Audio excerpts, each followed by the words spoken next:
야곱의 인생 제2막 바단 아람에서 보낸 기간이죠. 무척이나 고생스러웠던 기간이었습니다.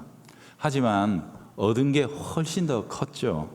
그 기간을 통해 야곱은 하나님이 신실한 분이시라는 사실을 체험하게 됩니다. 삶이 어떤 불의와 악에 의해서 위기를 맞는다 할지라도 주님께서는 선으로 악을 이기게 하시는 분이시다라는 사실을 확실하게 경험한 거죠. 그리고 나서 이제 돌아가고 있습니다. 어디로 가는가? 아버지께서 거하고 있는 땅 가나안입니다. 태어나서 77년을 살았던 곳, 인생 제1막의 무대로 복귀하고 있는 거예요. 아니 20년을 기껏 뺑뺑이를 돌았더니 결국에는 원점으로 복귀하는 것인가? 이렇게 생각하기 쉽지만 그렇지 않습니다. 지난 20년간의 삶을 통해서 야곱이라는 사람 그 자체에 근본적인 변화가 일어났기 때문입니다. 이게 가장 큰 거죠. 과거의 야곱은 그 땅의 의미를 몰랐습니다. 가나안이 어떤 땅인지를 몰랐죠. 가나안이란 인간이 쟁취하는 땅이 아니라 은총으로 주어지는 곳임을 그는 전혀 몰랐던 것인데요. 그래서 그걸 뺏고 차지하기 위해 경쟁하고 다투고 속이고 싸웠더랬습니다. 하지만 생의 2막을 통과하면서 인간이 그래 봐도 하나님이 복을 안 주시면 안 되더라. 이걸 너무도 확실하게 안 거죠. 그러니 이제 그 땅의 의미도 새로워졌습니다. 단지 인간의 번영을 위해 주어진 것이 아니라 하나님의 복이 땅 끝까지 흘러가게 할 원천으로서, 그리고 우리들에게는 소명의 땅으로 주어진 곳이다 하는 사실을 깨닫고 돌아가는 거죠. 그게 바로 언약의 핵심이 아닙니까? 내가 이 땅을 내가 준다. 그리고 이 땅에서 내가 너희들에게 계획한 것이 있다 했던 그게 언약 아니겠어요? 그리고 나서 이제 그가 제3막을 맞이하게 됐으니 인생 제2막은 3막을 위한 준비 과정이었다, 이렇게 말할 수 있는 거죠. 참 재미있습니다. 후일에도 보면 이스라엘 백성 전체를 다시 이 땅으로 데리고 오는 하나님의 일꾼이 있습니다. 누구죠? 모세입니다. 모세. 출애굽에서 여기로 바로 이 가나안 땅으로 다시 데리고 올 때 하나님이 그 일꾼도 준비시키시는 게 야곱의 인생 패턴하고 거의 동일해요.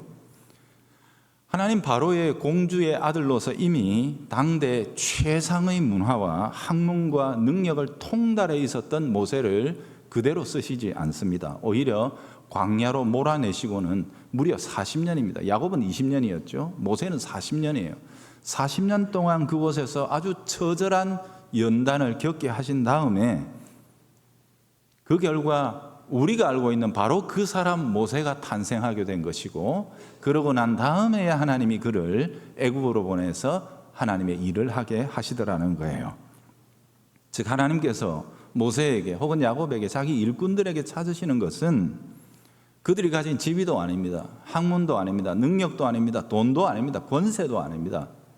다만 하나님은 그들에게서 하나님을 기다릴 줄 아는 태도, 하나님께 묻고 말씀하신 것을 듣고 순종할 줄 아는 사람 되기를 원하셨던 거예요. 여러분, 야곱이 지난 20년 동안 마침내 도달하게 된 종착역이 바로 그 지점이거든요.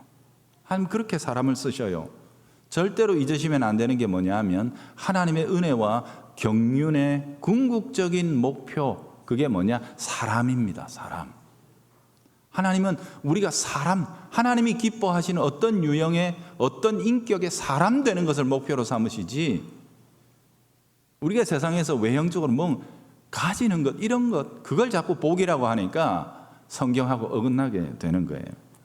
오늘 우리는 9절에서 12절을 기도로 생각하기 전에 기도 이전의 야곱의 상황이 어땠는가, 이걸 먼저 제가 판을 깔고 들어가려고 합니다. 자, 현재 야곱이 있는 곳은 어디쯤일까요? 우리가 잘 아니까 분명히 야복강 근처인 것 같습니다. 그렇죠? 그러니까 이 강만 넘어서면 본격적으로 가나안 지경에 들어갔다라고 말할 수 있는 딱 그 지점이었거든요.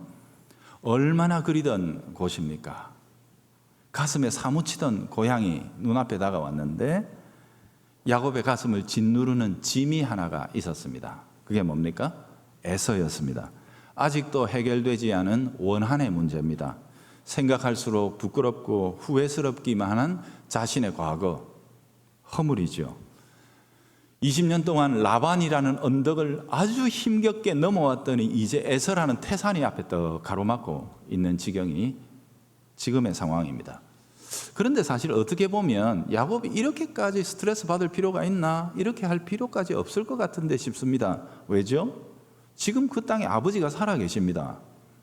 그리고 에서는 이미 아버지 집에서 떠나 저기 에돔 땅에 그 근방으로 물러가 가지고 자리를 잡고 살고 있어요.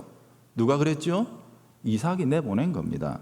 어쨌거나 간에 주의 섭리 가운데서 언약이 야곱에게 물려졌으니 너는 육신적으로는 장자라도 이 땅을 지킬 자격이 없다고 이삭이 내보낸 것입니다. 우리말에 늙은 생각이 맵다 그랬죠. 여러분, 이삭은 이삭입니다. 그 영적 거장의 가슴 속에 깊이 뿌리내려 있는 이 신앙의 내공, 이런 것들은 함부로 무시할 수가 없는 거죠. 하나님의 뜻이 아니면 모를까, 내가 몰랐으면 모를까, 주의 뜻이 분명하다면 안 되는 건 안 되는 거다. 여러분, 우리가 선배들로부터 이 신앙을 배워야 되는 겁니다. 자, 그러니 야곱에게는 좋은 수라는 게 딴 게 아닙니다. 일단 아버지 그늘 속으로 쥐도 새도 모르게 쏙 들어갑니다. 애서 모르게 들어가 버리면 되는 거예요. 아버지가 살아계신 동안 안전하죠. 그리고 거기에 들어가서 어떻게 하면 됩니까? 힘을 기르면 됩니다. 아시다시피 야곱이 가지고 있는 재산이 어마어마했습니다. 평생 그 바단 아람에서 뿌리 내리고 일했던 삼촌보다 훨씬 더 거부가 됐잖아요. 그러니까 그 재산이 어마어마했거든요. 차라리 형한테 선물 3차례 4차례 이렇게 보내지 말고 그 돈 가지고 용병을 사서 막 훈련시키고 연단을 시키면 아마 그 지역에서 제일 가는 무력 집단이 될 수도 있습니다. 제일 강력한 세력이 될 수도 있는 길이에요. 여러분, 그리고 그런 방식이 제일 쉽고 간편한 방식 아니겠습니까? 그죠? 아무도 무시할 수 없는 힘을 길러버리는 거예요. 그런데 야곱은 이 방법을 선택하지 않습니다. 왜요? 사람이 달라졌기 때문에 그렇습니다. 야곱은 경쟁 우위에 서고 싶은 것이 아니라 화해와 조화를 추구하고 싶었습니다. 내가 너보다 힘이 더 세라고 하는, 건들면 죽어 하는 힘의 우위를 유지하면서 휴전 상태를 원한 것이 아니고 야곱은 근본적인 평화, 이걸 원했습니다. 하나님의 샬롬이 에서와 자기 사이에 세워지기를 원했던 거죠. 그리고 그것은 에서가 자기를 용서해 주어야만 이루어질 수 있다고 생각했던 겁니다. 그래서 이처럼 먼 길을 돌아가는 것이고 어려운 베베 꼬인 길을 가는 것이고 엄청난 재물 손실을 입어가면서도 이 길을 가려고 하는 것입니다. 상처 입은 자가, 노를 품은 자가 끝났다고 해야 끝나는 것이다. 야곱의 생각이 이런 거예요. 야곱이 성숙해졌다는 게 바로 이런 점입니다. 전혀 다른 원리로 살아가는 사람이 된 거예요. 20년 전에 야곱은 어림도 없죠. 그죠? 팥죽 한 그릇 가지고 속여서 장자권을 뺏어 먹어야 이게 제대로 사는 거다, 이렇게 생각했던 사람이거든요. 완전히 달라진 거죠. 어렵다고 부친의 뒤에 숨어버리거나 고통스러운 길이라고 해서 회피하고 자신의 책임을 감추지 않았습니다. 뒤로 물러서지 않았습니다. 대면했습니다. 하지만 원래 일이라는 게 그렇습니다. 생각한 대로 안 되는 게 일입니다. 에서가 400명의 군사를 이끌고 나온다는 소식이 턱 온 거예요. 정말 안 그랬으면 좋겠다 싶은 바로 그 일이 딱 일어난 거죠. 물론 자기도 계산할 때는 형의 분노가 뭐 선물 한 번으로 쉽게 해결이 안 될 거다. 그래서 어떻게 했어요? 2번, 3번, 4번 나눠 막 계속 보냈잖아요. 그죠? 야곱의 마음에 나름대로 기대하는 게 있었던 거예요. 내가 이렇게나 변했고 형에게 이렇게 내 진심을 보여주고 내 진실을 말하면 통하지 않을까? 그리고 라반이, 삼촌이 나를 치러 오기 전날 만나서 딱 작정을 벌이던 바로 그 전날에 하나님이 찾아가 가지고 라반을 다독거리고 눌러주셨던 것처럼 이번에도 형님을 좀 찾아가셔서 미리 어루만져 놓지는 않았을까? 이런 기대가 있는 거예요. 내심 그런 걸 기대하면서 선택했던 결정이었습니다. 하나님께서 도우실 것이다. 그거 없이는 감히 이런 일들을 벌여볼 수가 없었던 거죠. 그런데 당장에 나타난 결과로 보면 이게 전혀 먹히지 않는 상황인 거죠. 왜 이번에는 하나님이 먼저 찾아가 주시지 않았을까? 여기에 이르고 보니까 야곱이 막 심령이 흔들리기 시작한 겁니다. 불안과 나쁜 생각이 꼬리에 꼬리를 물고 점점 더 나쁜 쪽으로 계속해서 생각이 몰려가기 시작하는 거예요. 그래서 7절에 보면 야곱이 심히 두렵고 답답했다 이렇게 시작하고 있죠. 여기 두려웠다는 말은 무릎이 덜덜덜 떨려가 서로 다다다닥 부딪혔다는 이런 식의 어감으로 읽으면 훨씬 더 정확한 표현입니다. 그만큼 야곱이 두려웠던 거예요. 그러다 보니까 지금 잊은 줄 알았던 옛버릇이 하나가 툭 튀어나온 겁니다. 뭡니까? 머리 굴리는 거예요. 그러면서 궁여지책을 짜는 겁니다. 때를 둘로 나누고 막 이러는 이제 자꾸 인간의 또 궁여지책이 나오는 거죠. 자, 오늘은 여기에서 멈춥니다. 여기에서 생각을 좀 한번 해보자 하는 거예요. 야곱이 지금 당장에 판단하고 있는 것처럼 과연 하나님께서 모른 채 하고 있는 상황일까? 혹시 야곱이 지금 꼭 봐야 할 것을 놓친 점은 없는가? 전혀 이렇게 불안해하지 않아도 되는 것은 아닌가? 이걸 우리가 한번 생각해 보자는 거죠. 왜냐고요? 이유는 너무도 단순합니다. 첫 번째, 이 길은 야곱 자기가 가고 싶어서 가는 길이 아닙니다. 왜죠? 하나님이 돌아가라고 해서 돌아가는 길입니다. 즉 하나님의 말씀에 순종해서 가고 있는 길이란 말이에요. 그리고 하나님은 베델에서부터 이미 아버지 집에 돌아올 때까지 분명한 기한을 정하시고 그때까지 내가 확실하게 보호해 주마 라고 그렇게 약속하셨단 말이거든요. 그리고 두 번째, 자기는 이제 더 이상 꼼수와 또 어떤 사기를 쓰지 않습니다. 다만 진실과 진심으로 이 상황을 대하고 에서를 맞이할 준비를 하고 있거든요. 하나님의 말씀에 순종하는 길이요 진심과 진정으로 나가는 길이라면 당당해야 하지 않는가? 또 어떤 일이 있어도 우리가 의젓해야 하지 않는가? 그런데 왜 야곱은 그럼에도 불구하고 평강을 잃어버리고 두려워 떨고 있는가 하는 겁니다. 그게 오늘의 주제입니다. 첫 번째, 자기 계산에 빠져서 그렇습니다. 다시 자기가 계산하기 시작하는 거예요. 일의 시작과 결과를. 요렇게 하면 요렇게 될 거다. 그렇게 예단을 하면서 일을 벌입니다. 그게 아무리 선한 모양이라 할지라도 자기가 계산해서 지금 하고 있는 거예요. 하나님이 에서를 먼저 찾아가 주실 것이다. 혹은 적어도 형님에게서 이 선물을 받고 기뻐서 사자들에게 야 괜찮다 캐라 우리 동생한테 그래 언제 한번 만나서 커피나 한잔 하자 캐라 이런 얘기가 올 것이다 라고 딱 왜? 하나님이 말씀 순종하고 또 내가 진실로 이 상황을 지금 진심으로 대면하고 있으니까 이런 일이 있을 거야 라고 기대하고 있었던 거죠. 여러분 그런데 기억하십시오. 기억하셔야 됩니다. 잊어버리시면 안 됩니다. 인간은요 다만 기도하고 선한 일을 도모할 뿐이지 결과는 우리 손에 있지 않습니다. 이 사실을 잊으면 안 됩니다. 사람이 마음으로 자기의 길을 계획할지라도 그 걸음을 인도하시는 이는 여호와시니라. 이 사실을 망각하면 자꾸 눈앞에 보이는 현상 때문에 우리가 낙심하거나 원망하거나 이탈하게 됩니다. 여러분 선한 일이라고 해서 내가 선한 의도로 했다고 해서 항상 그게 반드시 선하고 좋은 결과로만 돌아와야 된다는 법이 있습니까 세상에? 그거 아닙니다. 그럼 세상이 아니죠. 천당이죠. 세상 그런 게 아니거든요. 그리고 이미 요렇게 하면 결국에는 나에게 유리하고 좋고 잘 될 거다라고 계산하고 시작했다면 그게 어떻게 순수하게 선한 일입니까? 그렇지 않습니까? 이 또한 하나의 교묘하게 포장된 꼼수가 아니겠습니까? 그렇죠. 기억하십시오. 우리는 다만 동기와 목적을 붙들 뿐입니다. 우리가 어떤 동기에서 이 일을 시작했고 어떤 목적으로 과연 샬롬을 위해서 했다면 그 과정 속에서 다가오는 일들은 주께 맡기고 담담하게 받아낼 수 있어야 합니다. 그리고 인내하면서 주께서 역사하시기를 기다릴 줄 알아야 하는 거죠. 여기에서 야곱이 이탈한 것입니다. 자기 계산에 빠져서 평안을 잃어버렸습니다. 두 번째 이유는 뭐냐 하면 하나님께서 이미 주신 증거를 붙들지 않았기 때문에 그렇습니다. 32장 시작할 때 1절과 2절에 야곱이 뭘 봤었죠? 하늘의 군대를 봤습니다. 마하나임이라는 것입니다. 자기 진 옆에 천사들이 진을 치고 보호하고 호위하면서 이 길을 함께 가고 있다는 이 거룩한 영적인 상황을 하나님이 보여주셨어요. 사람의 눈에는 보이지 않는 건데, 그렇죠?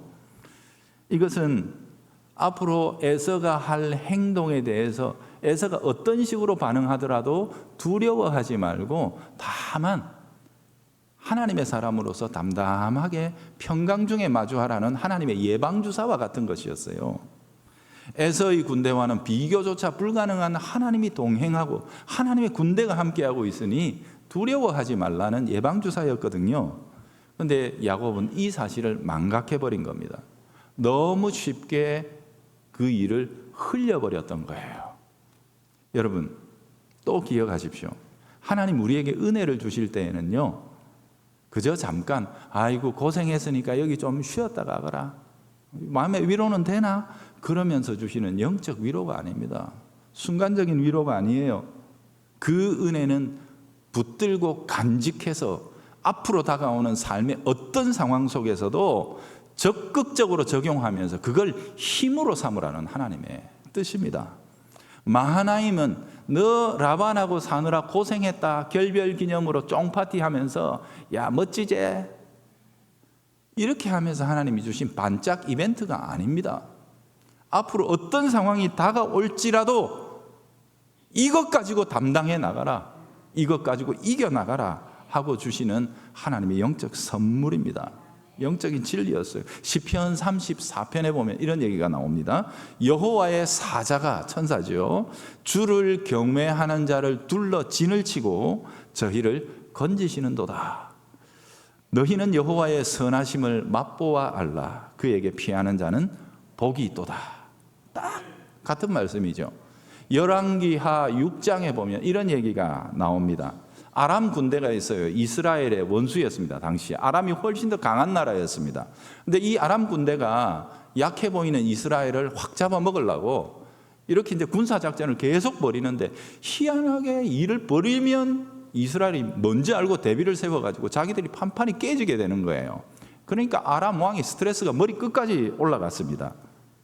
근심하면서 이거 우리 부대 안에 지금 스파이가 있는 것 같다, 이렇게 의심하면서 막 이렇게 난리를 떠니까 신하 중에 하나가, 임금님, 우리가 스파이가 있어서 그런 게 아니고요, 이스라엘에 엘리사라는 선지자 놈이 하나가 있는데 그게 왕이 침상에서 생각만 해도 그걸 갖다가 자기 왕한테 쪼르르 갖다 일러가지고 우리가 무슨 작전을 펼지라도 이스라엘을 이길 수가 없는 겁니다. 그 선지자 그것 때문입니다 라고 이렇게 얘기를 하니까, 왕은 아람에서 최정예 부대죠, 오늘날로 치면 티어 1 특수부대, 아람의 별동대를 보내가지고 엘리사를 추격합니다. 어디에 있나. 그리고 엘리사가 살고 있는 도단이라는 성을 그들이 급습을 합니다. 순식간에 급습해서 포위하고 섬멸작전을 벌입니다. 다 죽여버린, 거기에 있는. 그래 버리면 전쟁 이기겠다 해서 그 상황이 펼쳐진 게 아까 열왕기하 6장의 상황이거든요. 엄청난 수의 말과 병거가 도단성을 에워싸고 있는 것을 보고 엘리사의 사환, 그 사환이 겁이 나서 벌벌 떨면서 이렇게 얘기하죠. 와, 선생님, 큰일 났습니다. 이를 어쩌면 좋단 말입니까? 그런데 엘리사는 그저 태연하기만 합니다. 두려워하지 말아라. 우리와 함께 한 자가 저들과 함께 한 자보다 많으니라. 그리고는 하나님께 기도하죠. 하나님, 이 사환의 눈을 열어 주께서 지금 하고 계신 일을 보여주십시오 라고 기도하니까 이 사환의 영안이 딱 열려서 육신의 눈으로 안 보이던 하나님 세계가 보이는 거예요, 갑자기. 근데 거기에 보니까 어떻게 됩니까? 성경에 불말과 불병거가 산에 가득하여 엘리사를 둘렀더라, 이렇게 됩니다. 하나님의 군대가 지키고 있는 장면을 보게 된 거죠. 저 어때요, 여러분? 엘리사가 본 건 역시 마하나임입니다. 우리만 있는 게 아니고 하나님의 군대가 함께 있다는 사실을 본 거예요.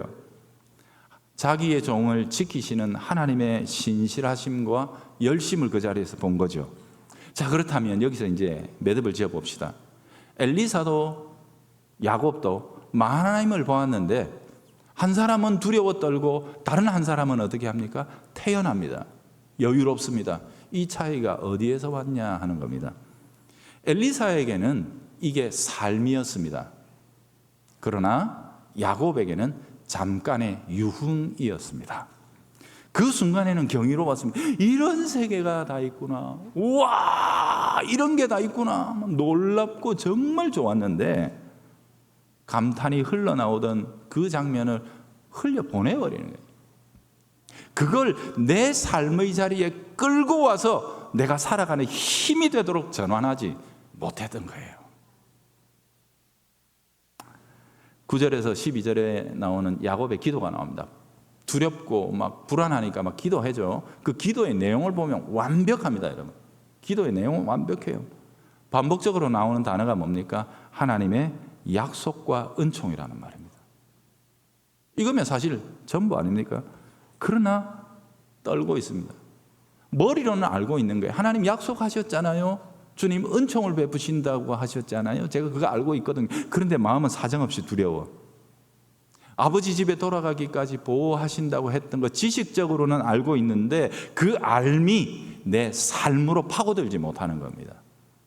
얼마나 많은 한국교회의 신자들이 하나님의 약속과 말씀을 단지 알의 단계에서만 가지고 있는지 모릅니다.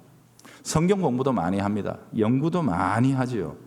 그런데 정작 그 말씀 가지고 살아보라 그러면 못합니다. 살아본 적이 없어요. 적용하지를 않는 거예요. 자주 하는 말이지만 자꾸의 한국교회가 힘을 잃어버린 이유 중에 결정적인 요소가 뭐냐? 한국교회 안에 연구소는 많은데 뭐가 없다고요? 실험실이 없다고 그랬습니다. 연구는 많이 해요. 성경 얘기하면 쩍쩍 갈라놓으면 신학적, 성경적, 뭐 무슨 쩍하면 쩍쩍 갈라놓는데 정작 살아보라고 아무것도 못해. 그러다 보니까 성경 지식이 전부 마귀를 때려부시라고 말씀의 검을 줬는데 형제를 때려부셔. 너 틀렸어. 그렇게 하면 그거 틀린 거야. 이러면서 말씀의 검을 가지고 서로 칼싸움하고 있어요. 완전히 잘못된 거죠. 그 검은 마귀를 때려부시는 데 써야 되는 거예요. 삶으로 가져가서 삶 속에서 하나님의 영광을 드러내고 승리하라고 주신 말씀이죠. 그러니 반드시 이걸 해야 합니다. 여러분, 알면 삶으로 나아가야 합니다. 그러면 그 삶이 춤이 되게 하십니다. 하나님의 영광이, 그분의 역사가 내 삶에서 드러날 때 신자는 춤추게 됩니다. 삶을 통해 체험된 알미 하나님을 향해 우리를 춤추게 하는 거예요. 사랑하는 여러분, 하나님 주시는 은혜가 단지 지식으로만 끝나지 않도록 하십시오. 알면 삶으로 실증이 되어야 합니다. 삶은 춤으로 꽃을 피워야 합니다. 말씀을 적용하십시오. 들어서 많이 아는 것 자랑하지 말고 말씀대로 사는 삶을 간증하십시오. 말씀대로 살았더니 이렇더라. 이걸 간증해야지. 말씀이 이렇단다. 니 아나? 그 몇 절의 의미가 뭔지 아나? So what? 말씀 속에 가져가서 그 칼을 마음껏 휘두르고 때로는 실패하고 야, 칼 휘두르라. 내 팔 베었다. 이거 다리에 상처 입었다. 그럴 수도 있지요. 그 간증을 나누면서 우리의 삶을 하나님 앞에 춤이 되도록 이렇게 헌신해야 하는 겁니다. 설교를 들을 때도 마찬가지예요. 알기 위해 적지 마십시오.